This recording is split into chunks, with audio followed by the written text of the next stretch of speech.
নমস্কার, প্রত্যেককে স্বাগত জানাই নেমু নিউজ ইউটিউব চ্যানেলে নতুন একটি ভিডিওতে। আজকের এই ভিডিওতে খুবই গুরুত্বপূর্ণ বিষয় নিয়ে আলোচনা করব, সেটা হচ্ছে দীপাবলির ছুটি শেষেই কিন্তু টেট নিয়ে সুপ্রিম কোর্টে যাবে রাজ্য সরকার। তো কি বলা হয়েছে আমরা কিন্তু সেটা বিস্তারিত দেখব। তো আপনারা অনস্ক্রিনে ইতিমধ্যে দেখতেই পাচ্ছেন যে দীপাবলির ছুটি শেষেই কিন্তু টেট নিয়ে সুপ্রিম কোর্টে যাবে রাজ্য। তো রয়েছে বিকল্প ভাবনা। তো কি বলা হয়েছে, সম্পূর্ণ গুরুত্বপূর্ণ যে এই আর্টিকেল সেটা কিন্তু আমরা দেখব এবং এখানে কি বলা হয়েছে সেটা নিয়ে বিস্তারিত আলোচনা করব। তো অবশ্যই মনোযোগ সহকারে ভিডিওটি শেষ পর্যন্ত দেখবেন। তো দেখতেই পাচ্ছেন এটা কিন্তু প্রতিদিন যে পত্রিকা সেখানে কিন্তু প্রকাশিত হয়েছে।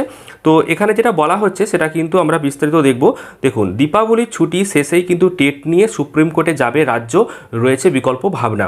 কি রয়েছে না, শীর্ষ আদালতের নির্দেশের পরেই কিন্তু জেলায় জেলায় কর্মরত যে সমস্ত প্রাথমিক এবং উচ্চ প্রাথমিক শিক্ষকদের তথ্য সেটা কিন্তু চেয়ে পাঠায় শিক্ষা দপ্তর। তো বুঝতেই পেরেছেন এই নিয়ে কিন্তু খুবই গুরুত্বপূর্ণ আপডেট রয়েছে। অবশ্যই দেখুন, আরও বলা হয়েছে সেটা হচ্ছে যে সারা দেশে প্রাথমিক এবং উচ্চ প্রাথমিক শিক্ষকদের টেট পাস করতে হবে এবং সুপ্রিম কোর্টের গত সেপ্টেম্বরের এই নির্দেশ পুনর্বিবেচনার জন্য শীর্ষ আদালতে আবেদন জানানোর পাশাপাশি কর্মরতদের নতুন করে পরীক্ষা নেওয়ার যে যাবতীয় প্রস্তুতি সেটাও কিন্তু সেরে রাখতে চাইছে রাজ্য শিক্ষা দপ্তর। এছাড়াও কিন্তু বলা হয়েছে যে দীপাবলির ছুটি মিটলেই টেট পাস না করা শিক্ষকদের ব্যাপারে সুপ্রিম কোর্টের নির্দেশ পুনর্বিবেচনার আর্জি কিন্তু জানাবে রাজ্য সরকার। এখানেই কিন্তু শেষ নয়, আরও গুরুত্বপূর্ণ আপডেট এখানে দেওয়া হয়েছে।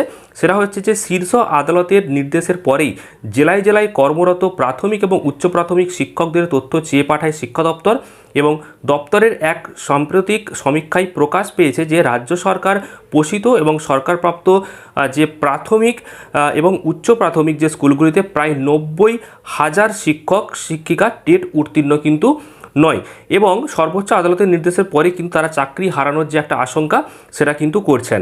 কেননা শীর্ষ আদালতের বিচারপতি দীপঙ্কর দত্ত এবং বিচারপতি অগাস্টিন জর্জ মহিহেসের ডিভিশন বেঞ্চের রায়ে বলা হয়েছে যে সারা দেশে প্রাথমিক ও উচ্চ প্রাথমিকে কর্মরত যে সমস্ত শিক্ষক শিক্ষিকা রয়েছেন যারা টেট উত্তীর্ণ এখনও পর্যন্ত হতে পারেননি, তাদের হয় পরীক্ষায় বসতে হবে পরবর্তী 2 বছরের মধ্যে, নয়তো চাকরি ছাড়তে হবে এবং অবসরকালীন সুযোগ সুবিধা নিয়ে কিন্তু বাধ্যতামূলক অবসরের আবেদনও কিন্তু করতে হবে।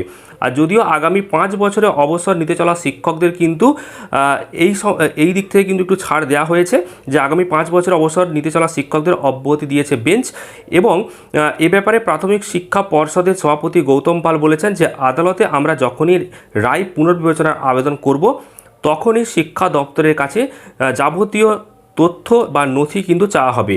সেই কারণেই আমরা শিক্ষকদের তালিকা তৈরি করে রাখছি এবং পাশাপাশি যে কোনো পরিস্থিতি মোকাবিলার জন্য প্রাথমিক প্রস্তুতিও কিন্তু সেরে রাখা হচ্ছে। তো বুঝতেই পারছেন এখানে কিন্তু খুবই গুরুত্বপূর্ণ যে আপডেট সেটা কিন্তু উঠে এসেছে এবং নাম প্রকাশে অনিচ্ছুক শিক্ষা দপ্তরের এক কর্তার কথাই রায় পুনর্বিবেচনার আবেদন করা হবে এবং পাশাপাশি যদি পরীক্ষা নেওয়ার মতো পরিস্থিতি তৈরি হয় সেজন্য যাবতীয় প্রস্তুতি সেরে রাখছি আমরা, তাই এই সমীক্ষা রিপোর্ট তৈরি করা হয়েছে এবং সর্বোচ্চ আদালতের নির্দেশের পর দেশের একাধিক রাজ্যে তৎপরতা শুরু হয়েছে।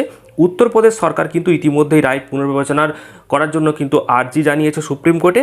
আবার তামিলনাড়ুর মতো রাজ্য কর্মরত শিক্ষকদের জন্য আগামী 3 বছর 3 দফায় টেট প্রস্তুতি কিন্তু নেবে বলে এমনই কিন্তু ঘোষণা করা হয়েছে।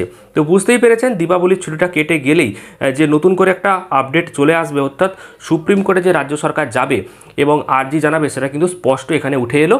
তো অবশ্যই আপনাদের যে মতামত সেটা কিন্তু কমেন্ট করে জানিয়ে দেবেন আর অবশ্যই পরবর্তী আপডেটগুলো পেতে চ্যানেলটিকে সাবস্ক্রাইব করবেন এবং এই ভিডিওটি প্রচুর পরিমাণ লাইক এবং শেয়ার করে দেবেন। ধন্যবাদ।